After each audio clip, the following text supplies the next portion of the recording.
पूर्व मुख्यमंत्री कमलनाथ और छिंदवाड़ा सांसद नकुलनाथ राहुल गांधी की भारत जोड़ो यात्रा में शामिल होने बिल्लारी रवाना हुए।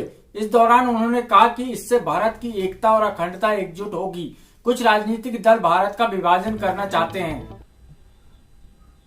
ये हमारा सौभाग्य है कि हम आज बिल्लारी जा रहे हैं और भारत जोड़ो यात्रा में शामिल हो रहे हैं।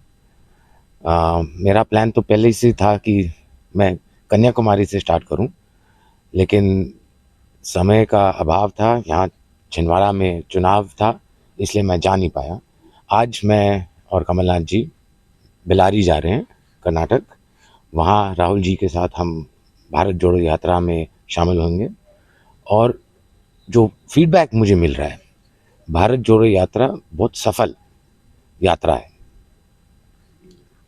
असर पड़ेगा इससे, आपको लगता है देश में? बहुत असर पड़ेगा। आप देख रहे हैं जिस तरह मीडिया चैनल इस यात्रा को कवर कर रहे हैं, इससे डेफिनेटली प्रभाव पड़ रहा है। और ये तो अभी दक्षिण से शुरू हुआ है।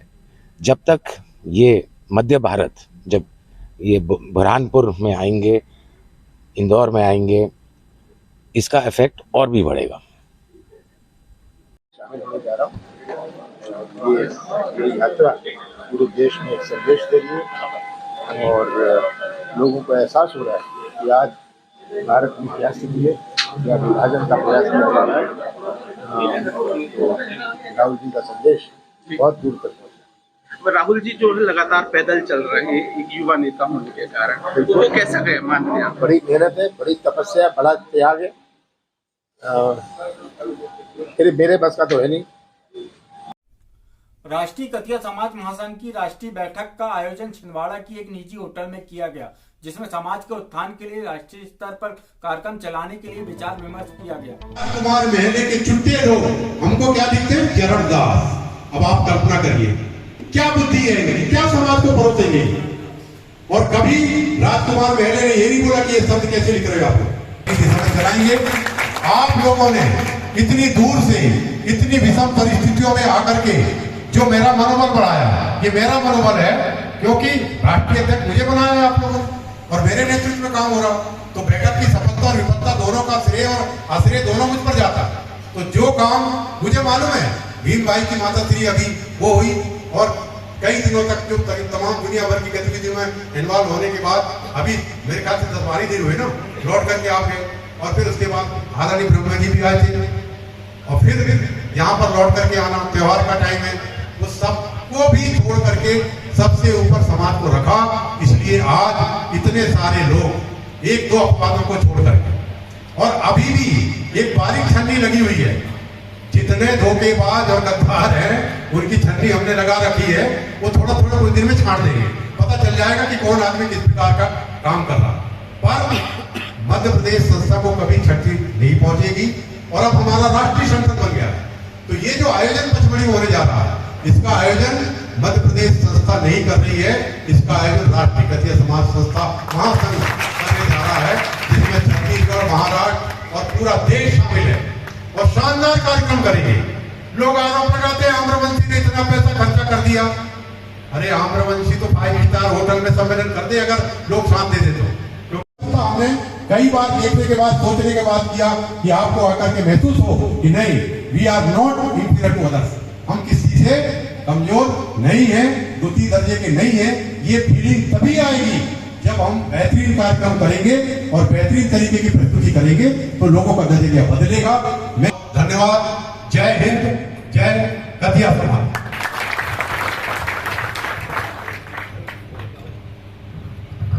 यह है आम सभा हमारे राष्ट्रीय अध्यक्ष श्री श्रवण कुमार आम्रवंशी जी की अध्यक्षता में संपन्न होने जा रही है। इसमें राष्ट्रीय कथिया समाज महासंघ के सभी प्रांतों के अध्यक्ष एवं सदस्य लोग उपस्थित हुए हैं, जिनका छिंदवाड़ा जिला आपका सबका स्वागत करता है। और आज हमारे राष्ट्रीय आम सभा में छत्तीसगढ़, महाराष्ट्र और मध्य प्रदेश तथा अन्य प्रांतों से भी बहुत संख्या में उपस्थिति हुई है। इन सभी के सहयोग से यह कार्यक्रम संपन्न हो रहा है। जैसा कि आपने हमारे अध्यक्ष महोदय से सुना कि इसमें राष्ट्रीय वार्षिक आम योजनाएं तैयार की जाती है, जिसमें विशेष रूप से 23 अप्रैल 23 को पचमढ़ी में भूरा भगत के जयंती के उसमें कार्यक्रम होने जा रहा है और छिंदवाड़ा ज़िले में भी भूरा भगत जयंती का कार्यक्रम संपन्न होता है। तो यह कार्यक्रम अनूठा और विशेष कार्यक्रम है, जिसमें सभी लोगों की उपस्थिति के लिए छिंदवाड़ा जिला उनका धन्यवाद करता है। जी, जो कतिया समाज का आज एक विशेष बैठक जिसकी महासभा हो रही है, और ये बैठक लगभग हम साल में एक बार करते हैं। ये चूँकि कोरोना के कारण लगभग 2 साल से ये बैठक नहीं हो पाई थी, इसलिए कुछ विलम्ब से ये बैठक आयोजित हुई। और इस बैठक का उद्देश्य ये है कि इसमें हम जो इस बीच में जितनी भी सारी प्रगति हुई है वो प्रगति समाज के सामने प्रस्तुत करते हैं, और आने वाले समय के लिए जो कार्य योजना बनाना है वो कार्य योजना भी बनाते हैं और उसका क्रियान्वयन करते हैं। जैसे अभी 23 अप्रैल सन 2023 को पचमढ़ी में हमारा राष्ट्रीय सम्मेलन आयोजित है, उसकी भी यहाँ पर रूपरेखा बनेगी। और जो बहुत सारे भूमि दानदाता थे हमारे, उनका भी सम्मान समारोह हमने यहाँ पर आयोजित किया था। और इसके साथ साथ हमारे सभी कार्यकर्ताओं में ऊर्जा का संचार हो, इसके लिए भी हम ये बैठकें बीच बीच में करते रहते हैं और साथियों को प्रेरित करते रहते हैं। विश्व हिंदू परिषद बजरंग दल महाकौशल प्रांत अंतर्गत छिंदवाड़ा एवं परासिया जिले में पृथक 3 दिवसीय अभ्यास वर्ग का समापन किया गया। तो उस दिशा में काम करने का प्रयास हुआ। उसके लिए समय से मातृशक्ति का 1975 में गठन किया गया कि भारत की आबादी का 50% हमारी नारी शक्ति है, और नारी शक्ति को हिंदू समाज में बहुत सम्मान से देखा जाता है। तो उस सम्मान को स्थापित करने के लिए जहां पुरुष खड़े होंगे वहां महिलाओं की भी भागीदारी बराबर की होनी चाहिए। तो मातृशक्ति संगठन 1975 में शुरू किया गया। 1984 में जब हमारे धार्मिक प्रतीकों की पुनर्स्थापना का हमने संकल्प लिया, तो 1984 में बजरंग दल की स्थापना हुई, जिसकी कमान आदरणीय राजीव भैया ने संभाल रखी थी। और उसके पश्चात 1992 में साध्वी रितंबरा के आह्वान पे हमने दुर्गा वाहिनी का गठन किया। तो ऐसे 4 घटक हिंदू समाज के, विश्व हिंदू परिषद एक बुजुर्गों का संगठन महाप्रतिनिधित्व करता है 35 वर्ष से ऊपर का, दुर्गा वाहिनी हमारी 15 साल से 35 साल तक की हमारी बहनें, बजरंग दल वही 15 साल से 35 साल तक के हमारे युवा साथी, और मातृशक्ति 35 वर्ष से ऊपर की समस्त महिलाएं। तो ये 4 संगठनों के रूप में हम समाज को एकजुट करने का प्रयास कर रहे हैं, पिरोने का प्रयास कर रहे हैं, संगठित करने का प्रयास कर रहे हैं।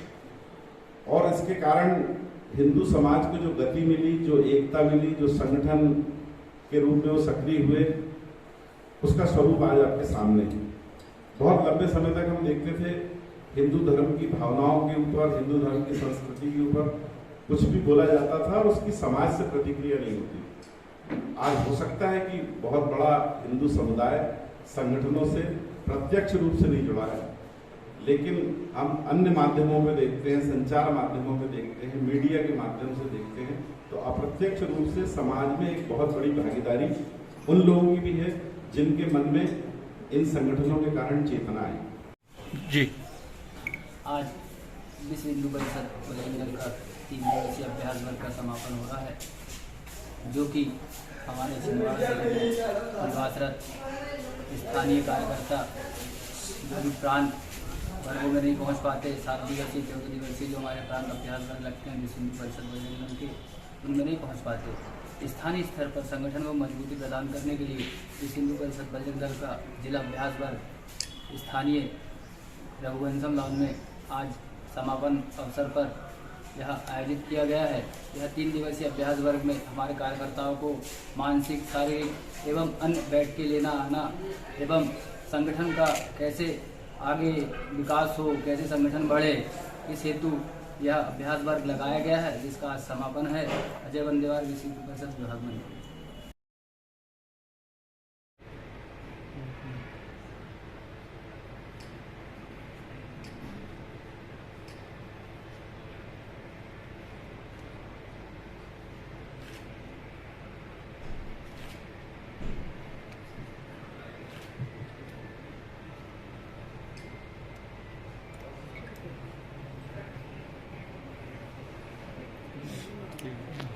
कि हम आज अल एजुकेशन इंस्टीट्यूट वेलफेयर के शपथ समारोह के साक्षी बने हैं और बड़ा ही हर्ष का विषय है कि हमारे बीच हमारे वरिष्ठ आदरणीय जो उपस्थित हैं, तो मैं चाहूंगा कि इस मंच के माध्यम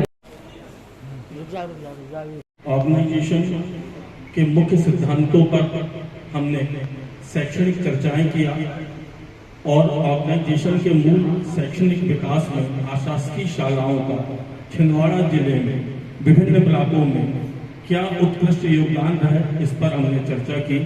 हमने ऑर्गेनाइजेशन की सभी विचारधाराओं से एक दूसरे को अवगत कराया और ये सत्य रखा कि शैक्षणिक विकास सत्य पर आधारित होता है, ना कि असत्य अर्थहीन तथ्यों पर आधारित होता है, जो कि विगत कई समय से हमारे जिले में सापेक्ष में या निरपेक्ष में परिलक्षित हो रहा था। विगत 1.5 साल के अथक प्रयासों में हमने छिंदवाड़ा जिले के आशासकीय स्कूलों की शैक्षणिक गतिविधियों में आमूलचूल परिवर्तन किया। साथ ही जो शासनाधीन समन्वय जिस माध्यम से होना चाहिए, जिस अंदाज से होना चाहिए, क्योंकि हम मूलतः शिक्षाविद, मूलतः विशिष्ट ज्ञानवान व्यक्तियों में आते हैं, अतः हमें उस आधार पर शासन से कैसा समन्वय बनाना चाहिए, शासकीय अधिकारी, शासकीय कर्मचारियों द्वारा हमारे साथ जो भी गतिविधियां या जो भी व्यवहारिक गतिविधियों में परिवर्तन होना चाहिए, वो विगत 1.5 या 2 सालों से होते आ रहा है।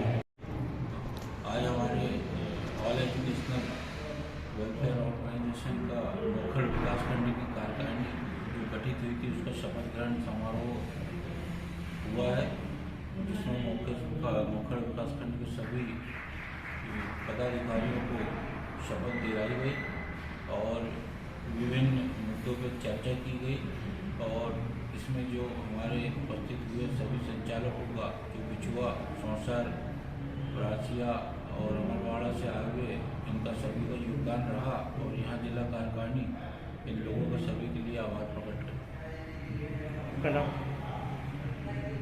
नाम आपका? अभय टेकाड़े, अध्यक्ष।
किताब है जो हर किसी को पढ़ सकता है, कोई भी इंसान हो। जो हम सोचते हैं कि कोई गैर इंसान आके पढ़ता है कुरान को, हम सोचते हैं कि वो बुरा इंसान है, लेकिन ऐसा नहीं है। हमारे नबी सल्लल्लाहु अलैहि वसल्लम ने फरमाया कि वो अगर कुरान पढ़ के अमल लाता है और इस्लाम कबूल कर लेता तो वो सबसे अच्छी बात है। और हमारे नबी सल्लल्लाहु अलैहि वसल्लम ने फरमाया कि कुरान की हमें कसरत से तिलावत करना चाहिए। आखिर में कुरान आके हमारे लिए जवाब देगा अल्लाह ताला के सामने। तो कुरान की हमें सुबह फजर के बाद, असर के बाद और बरोज़ जुमा याद से हमेशा जुमे के बाद सूरह यासीन और सूरह बकरा की तिलावत करना चाहिए। और हमारे नबी सल्लल्लाहु अलैहि वसल्लम ने फरमाया कुरान की बुनियाद पे कि हर कोई इंसान कुरान पढ़ सकता है, क्योंकि कुरान पढ़ के कोई इंसान अमल करता है तो वो हमारे लिए सबसे अच्छी बात है।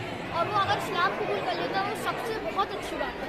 हमारे नबी सल्लल्लाहु अलैहि वसल्लम ने फरमाया जितने भी अदर कास्ट हैं सारे कुरान पढ़ते हैं, हमारे नबी सल्लल्लाहु अलैहि वसल्लम के तरीके को फॉलो करते हैं। अस्सलाम वालेकुम।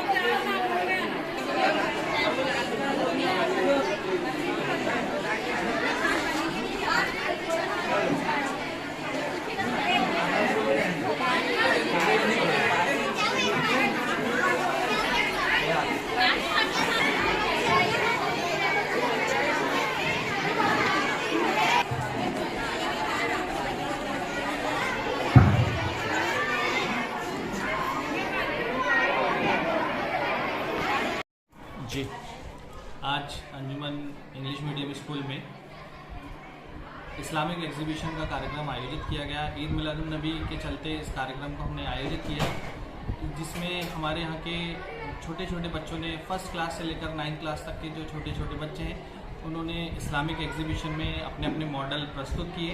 बहुत अच्छे अच्छे मॉडल्स बच्चों ने बनाए हुए हैं, जिससे बच्चों का टैलेंट दिखाई देता है। तो ये एग्जीबिशन लगाने का मकसद यही है कि हम बच्चों को और आवाम को बच्चों का टैलेंट दिखा सकें। इंशाल्लाह आने वाले समय में भी हम लोग स्कूल में साइंस एग्जीबिशन का कार्यक्रम जल्द ही रखने वाले हैं, जिससे बच्चों का जो टैलेंट है, जो हुनर है, वो आवाम के सामने आ सके। बच्चों के पास टैलेंट तो बहुत सारा है, लेकिन टैलेंट को शो करने के लिए उनको प्लेटफॉर्म नहीं मिल पा रहा था। तो हमने उनको एक प्लेटफॉर्म दिया, अंजुमन कमेटी ने उनको एक प्लेटफॉर्म दिया, और आज माशाल्लाह बच्चों ने बहुत अच्छा उसका मॉडल प्रस्तुत किए हैं, जो आप देख ही सकते हैं। और भविष्य में भी हम ऐसे कार्यक्रम आयोजित करते रहेंगे। प्रातःकाल दूध पिला दिया अपने बच्चे को, एक खूंटे में बंधा हुआ है, शाम हो गई है, गाय के आने का समय हो गया है, भूख बहुत लग गई है बछड़े को। जैसे ही उसकी गाय के आने का समय हो रहा है, बछड़ा अम्मा अम्मा अम्मा करके चिल्ला रहा है, इधर इधर उछल रहा है, कब मेरी माँ आ जाए, कब मुझे स्तनपान कराए। अभी देखा दूर से उसकी माँ रमाते हुए चली आ रही दौड़ी दौड़ी। जैसे ही माँ को देखा तो और ज्यादा उछलने लग गया। माँ पास में आई, तुरंत स्तनपान कराई, बछड़ा शांत हो गया। जैसे वो गाय का बछड़ा प्रातःकाल से लेकर शाम तक अपनी माँ के लिए तड़पता है, गाय अपनी माँ के लिए तड़प रहा है। ऐसा स्वार्थ वाला भक्त भी मुझे नहीं चाहिए। भूख मिटी फिर शांत क्यों हो गया, ऐसा भक्त नहीं चाहिए। अच्छा तो सरकार ऐसा वाला भक्त तो जरूर चाहिए होगा। कैसा? किसी का विवाह हुआ, 9 दंपत्ति, विवाह के कुछ ही दिन हुए थे, साथ में रहते रहते